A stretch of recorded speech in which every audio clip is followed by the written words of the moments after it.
Imagine waking up strapped to a table, still alive, as surgeons begin cutting you open with no anesthesia. Every scream is recorded, every heartbeat observed, all in the name of science. This wasn't a nightmare. This was daily reality inside Unit 731, one of the darkest chapters of World War II. Here, prisoners weren't treated as people. They were treated as experiments. Some were injected with deadly diseases just to watch how fast they spread. Others were frozen until their limbs cracked like ice. Many never saw the end of the day. In this video, we'll uncover the most horrifying human experiments of Unit 731. To help you follow along, we'll count down from number 10, the least disturbing, though still horrifying, all the way to number 1, the most shocking and inhumane of them all. What you're about to hear is not easy, but it's history, and it must be remembered. Before we begin, make sure to hit that like button, subscribe, and turn on the bell so you won't miss any of our deep dives into history's darkest chapters. Your support really helps this channel grow and reach more curious minds. Grenade and weapon testing. At number 10, we begin with something that already feels unimaginably cruel. Live human beings used as test dummies for weapons. Prisoners inside Unit 731 were tied to stakes, their arms bound and their bodies left completely exposed. Then Japanese soldiers and scientists lined up to test their weapons, not on mannequins, not on targets, but on living, breathing people. Grenades were thrown directly at them so that researchers could measure the precise damage radius. Flamethrowers were ignited to see how fire clung to human skin. Sometimes bombs were dropped at close range, and the aftermath was carefully observed. This wasn't chaos. It was cold, calculated science. Clipboards in hand, data being recorded, all while human beings were torn apart in front of them. But it didn't end with explosives. Prisoners were also used for bayonet practice and sword training. Soldiers in training were ordered to stab, slash, and dismember bound captives. It wasn't just about killing. It was about teaching soldiers how to kill effectively, while scientists studied which blows were most efficient. Imagine standing there, tied up, knowing the blade wasn't for war yet. It was for you. As horrifying as this is, it carried a disturbing logic for Unit 731. To the perpetrators, this was considered practical. They argued that testing weapons on live subjects would give the most accurate results. How far does shrapnel travel inside the body? What organs rupture first? How long does a human survive when engulfed in flames? All of these gruesome questions were answered through systematic torture disguised as research. Now, when we compare this to what's still to come, some might call this the least disturbing of Unit 731's horrors, not because it wasn't barbaric, but because death here was often quicker than in other experiments. A grenade blast ends life in seconds. A bayonet thrust, while brutal, is not as drawn out as disease injections, frostbite tests, or vivisections. Still, think about what this means. People, fathers, mothers, sons, daughters, reduced to nothing more than targets. Their final moments were spent not in dignity, not in mercy, but as unwilling participants in military training and weapons testing. And this is only number 10 on the list. From here on, the experiments only become darker, more twisted, and infinitely more inhumane.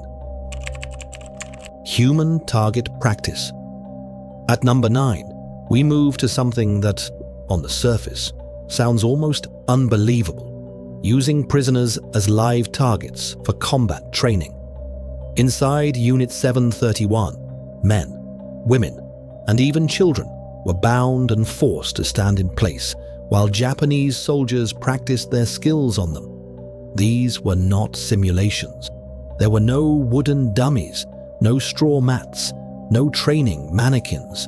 The targets were living human beings. Soldiers in training were ordered to perfect their bayonet drills by stabbing into real flesh. Again and again, captives were run through with blades, not always in fatal strikes, but in slow, calculated movements meant to test precision. Sometimes, the blades were deliberately angled to avoid vital organs so that the victim would remain alive longer, giving the soldiers more opportunities to practice. And it didn't stop with bayonets. Prisoners were lined up and used for live target shooting. Soldiers fired rifles at different distances, aiming for specific body parts, while officers observed their accuracy. The victim's suffering wasn't an accident. It was the entire purpose. The screams, the blood, the collapsing bodies, all of it was seen as nothing more than a training exercise. This was cruelty mixed with utility. The Imperial Japanese Army believed that killing on the battlefield required not just skill, but desensitization. To prepare soldiers for the emotional shock of stabbing or shooting an enemy, Unit 731 provided them with bound captives who could not fight back. In other words, human lives were turned into nothing more than training props. Compared to some of the more gruesome experiments on this list, the suffering here was often shorter. A bullet to the chest or a blade through the heart can end life quickly. But what makes this so disturbing is the cold, deliberate repetition. Victims weren't always granted a swift death. Many endured multiple stabbings or non-lethal gunshots, forced to suffer while soldiers trained on their bodies. And perhaps the most horrifying part is the psychological effect on both sides. For the prisoners, every moment was terror, knowing they were nothing more than targets, waiting for the next strike. For the soldiers, it was a process of erasing empathy, of learning to see a human being not as a person, but as an object. So while this ranked lower in terms of prolonged suffering compared to other Unit 731 atrocities, it reveals something uniquely chilling: the deliberate destruction of human dignity, reducing life itself to nothing more than a disposable training exercise. And that was only number 9. Pressure chamber deaths. At number 8, we come to one of Unit 731's most horrifying and visually disturbing experiments: pressure chamber deaths. Victims were locked inside sealed metal chambers designed to manipulate air pressure. The goal was to simulate extreme conditions, such as high-altitude flight or underwater pressure. But the truth was simpler and far more brutal. The Japanese military wanted to know exactly how the human body would react when pushed beyond its natural limits. Once inside, prisoners were trapped with no way to escape. The pressure would slowly increase or decrease, depending on the test. As it did, their bodies began to betray them. At lower pressures, oxygen deprivation caused dizziness, confusion, and violent convulsions. At higher pressures, the results were grotesque. Blood vessels burst, skin split open, internal organs tore themselves apart. Witnesses recorded eyes literally popping from their sockets and eardrums, rupturing as the victims screamed in agony. The torment wasn't always quick. Sometimes scientists adjusted the controls gradually, prolonging the suffering so they could carefully observe each stage of the body's collapse. They took notes as prisoners clawed at their throats, gasping for air, or as they thrashed against the walls of the chamber, desperate for release. Death came, either through suffocation, catastrophic organ failure, or sheer physical destruction from the unbearable pressure. Why would anyone conduct such cruelty? The reasoning was, as always, tied to war. Japan sought to develop more effective aircraft, submarines, and weapons. By testing on live human beings, Unit 731 believed they could better understand what their soldiers might endure, or, more chillingly, how to design weapons that would exploit those vulnerabilities in their enemies. And yet, just like with so many of Unit 731's so-called experiments, the data gained was unnecessary. Ethical science could have provided safer answers. But to the officers of the program, prisoners were not human. They were expendable resources, sacrificed for military convenience.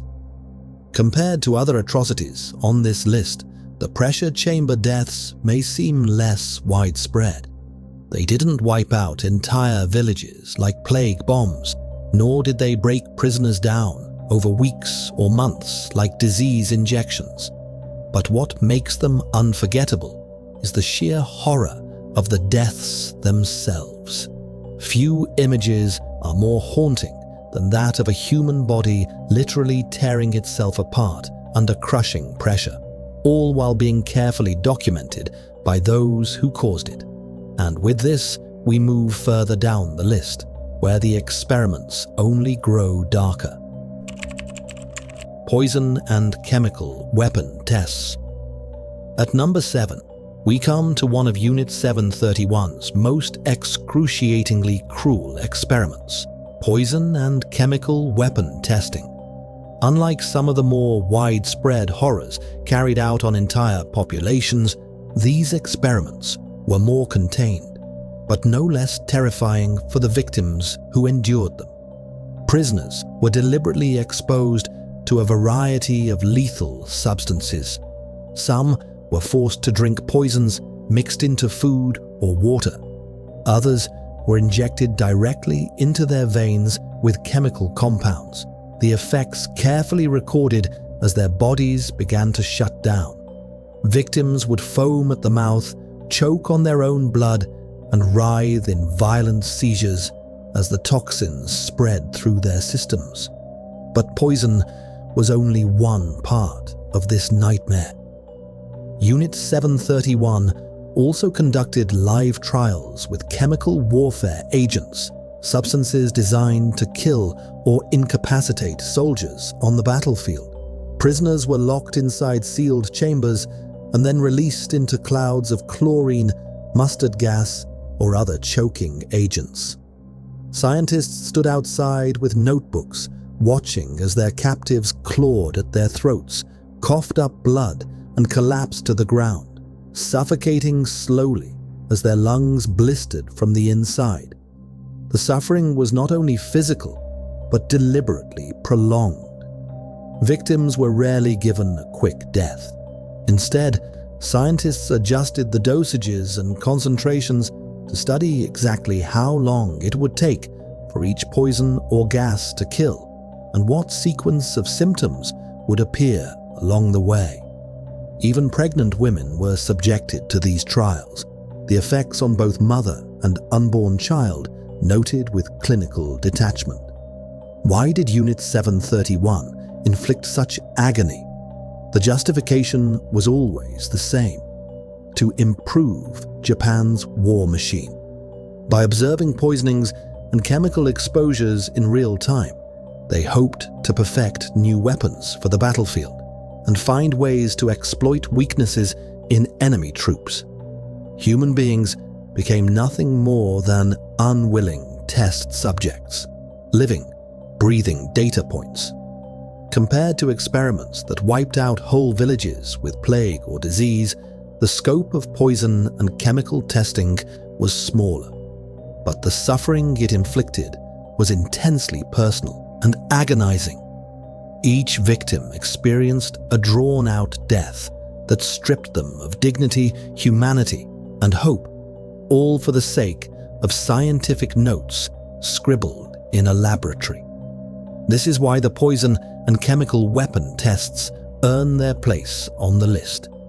They might not have reached entire populations, but for those who endured them, the suffering was absolute, a slow, deliberate descent into death under the cold gaze of Unit 731's scientists. And as horrifying as this is, the next experiment on our list sinks even deeper into cruelty. Burning and freezing cycles. At number 6, we reach one of Unit 731's most drawn-out and torturous experiments, the burning and freezing cycles. This wasn't just about testing extreme temperatures.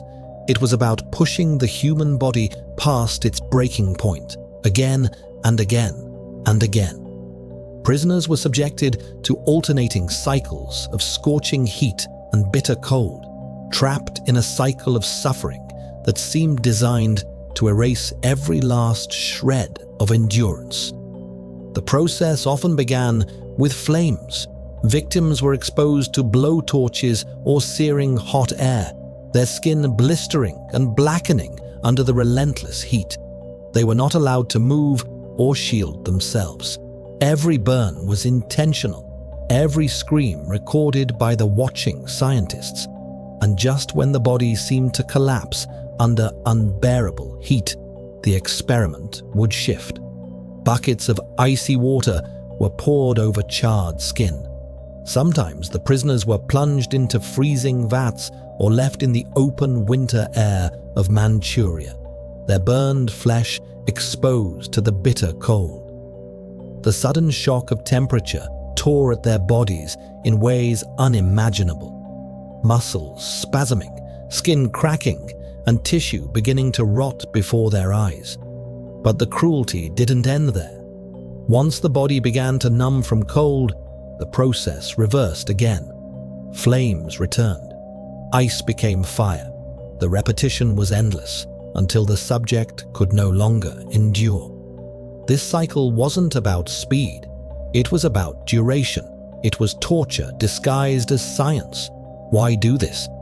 The official reasoning was to study how the human body responded to extreme trauma, information that could be applied to Japanese soldiers fighting in harsh climates or enduring burns from battlefield weapons. But the reality is clear.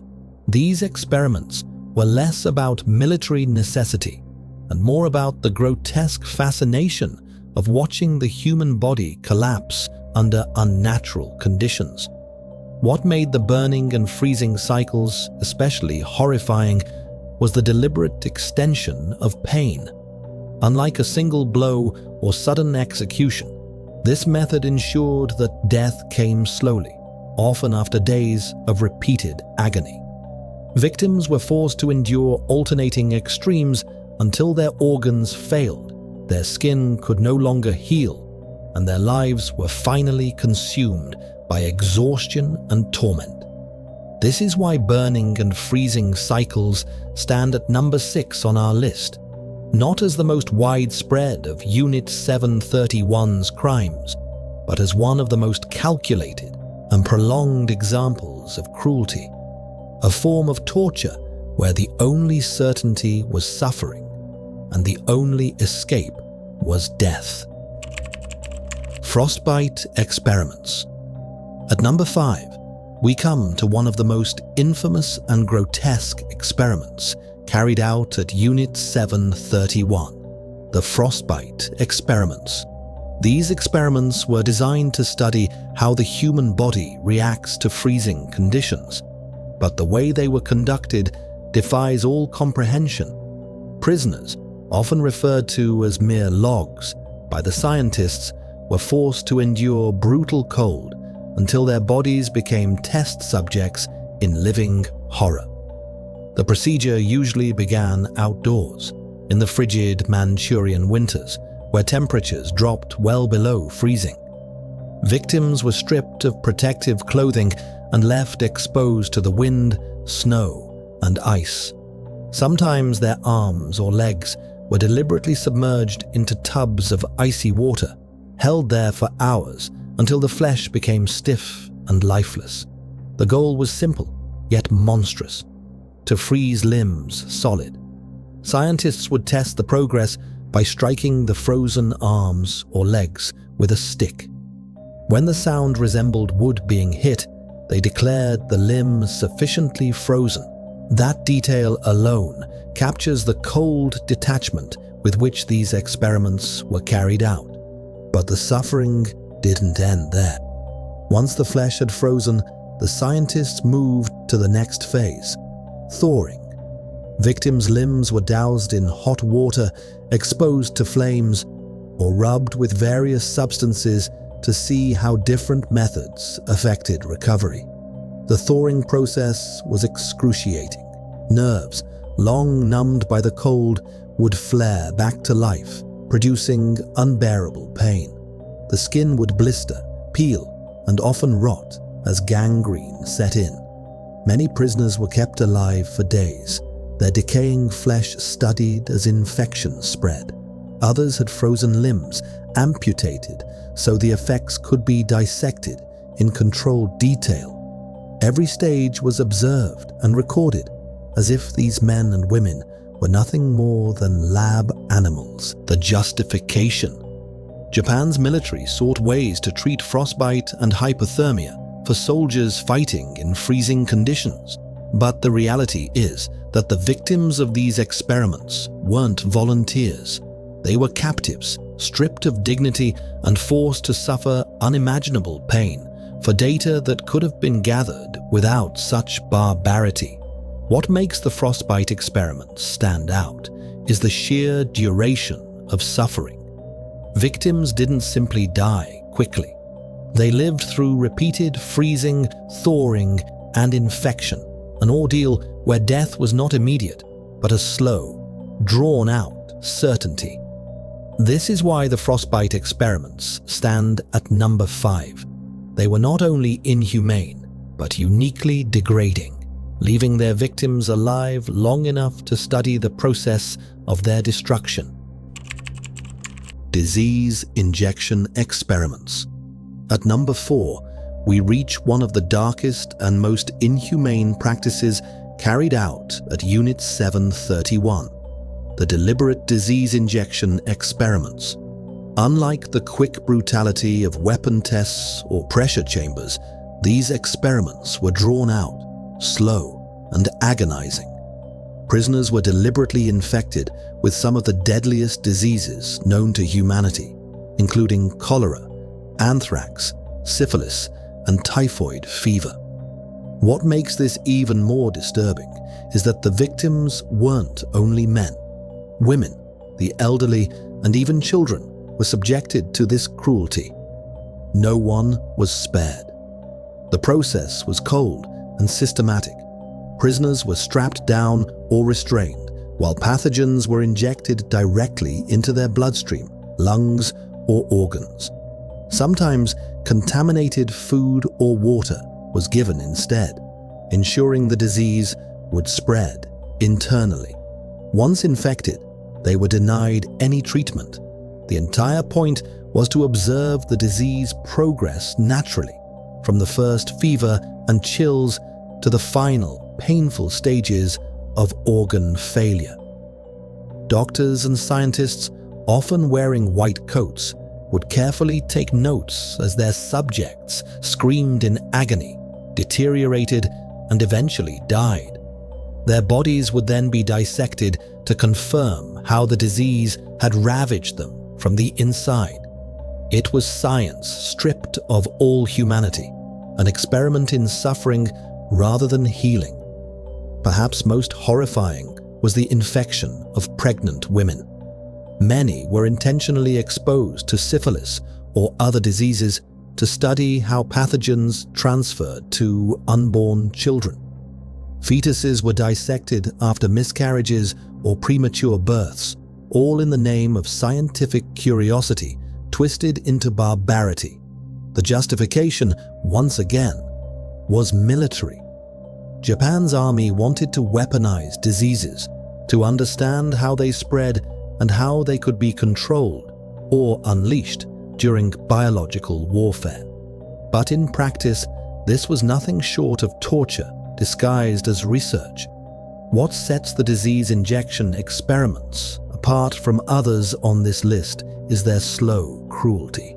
Victims didn't die instantly. They suffered for days or weeks, fully aware of what was happening to their bodies and powerless to stop it. Families were torn apart, children perished in agony, and all of it was documented as data. For this reason, the disease injection experiments stand among the most haunting acts committed at Unit 731. It wasn't just about killing, it was about erasing human dignity, turning people into nothing more than vessels for pain and death. Forced sexual experiments. At number 3, we come to one of the most deeply disturbing aspects of Unit 731's atrocities: the forced sexual experiments. These weren't just medical experiments. They were acts of sexual violence weaponized in the name of science.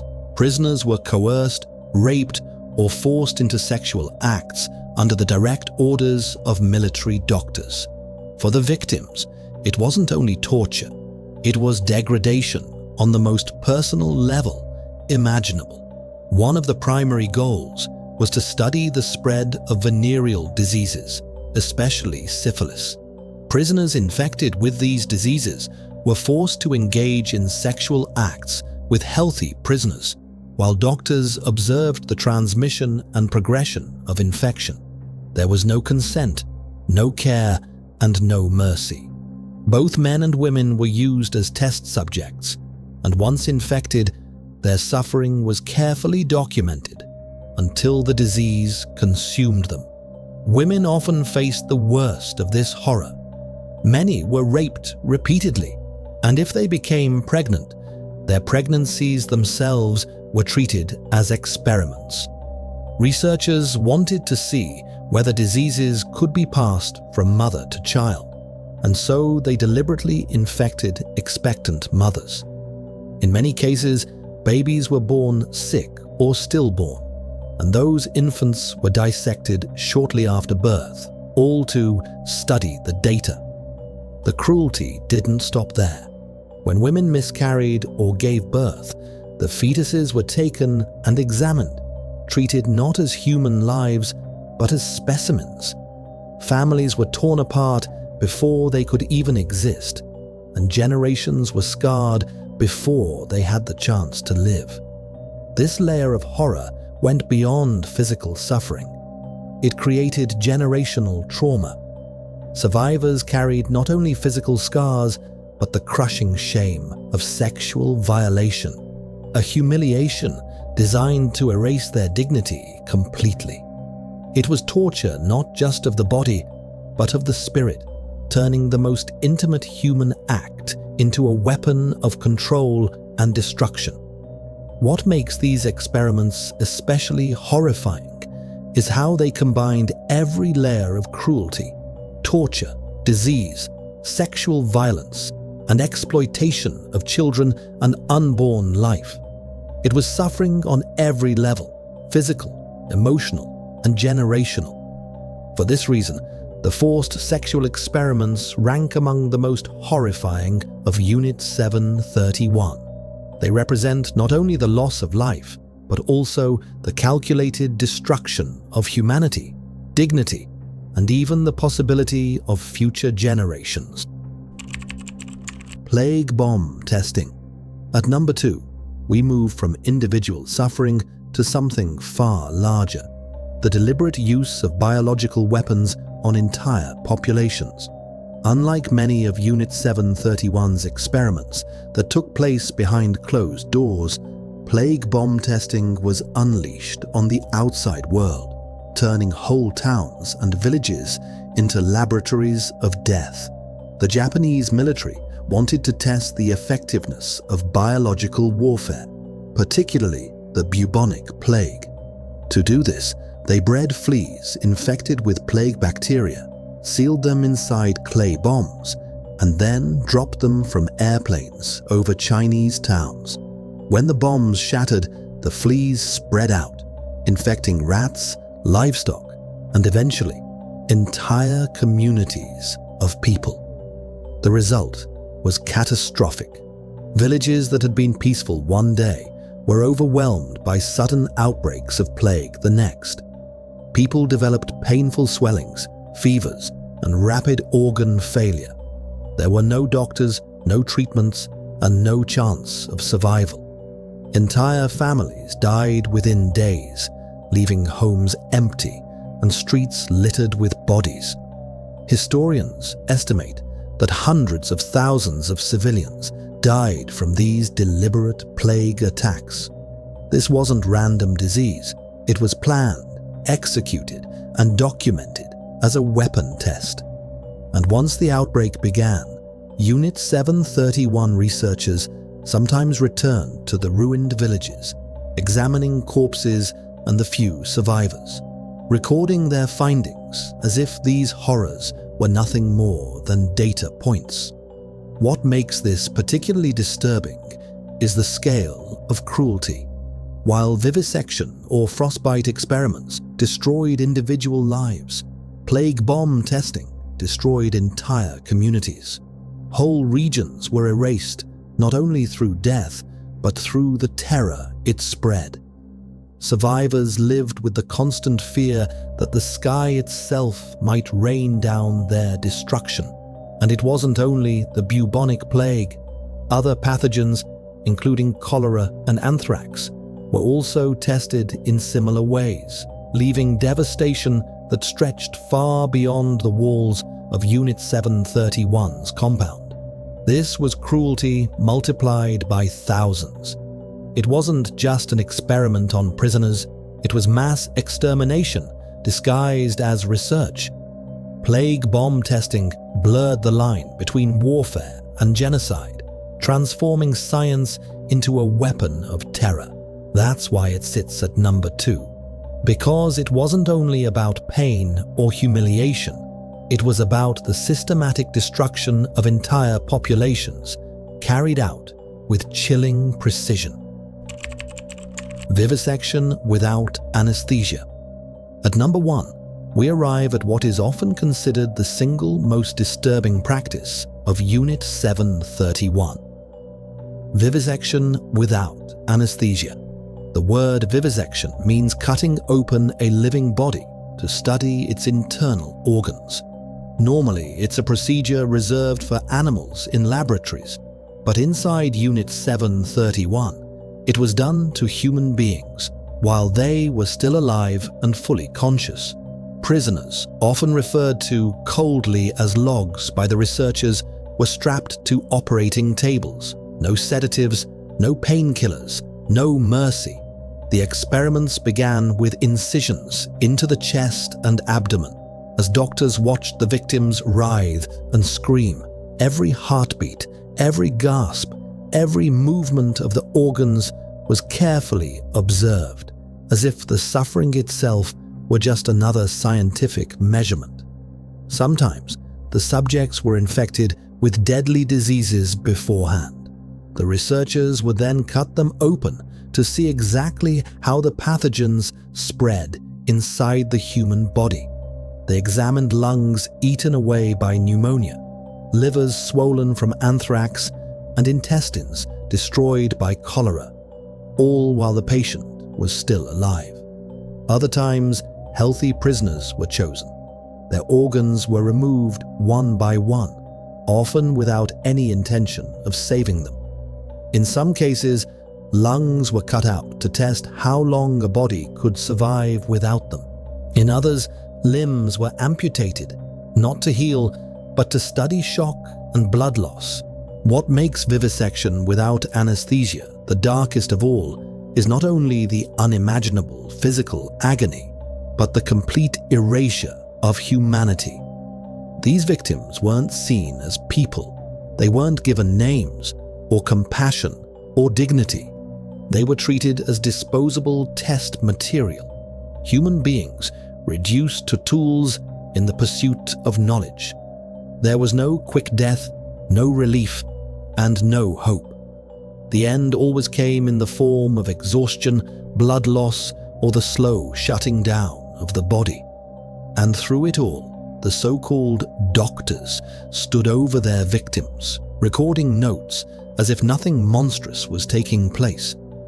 This is why vivisection without anesthesia stands at number 1. It represents the absolute lowest point of medical science, where healing was abandoned for cruelty and where human life was sacrificed not for progress, but for horror.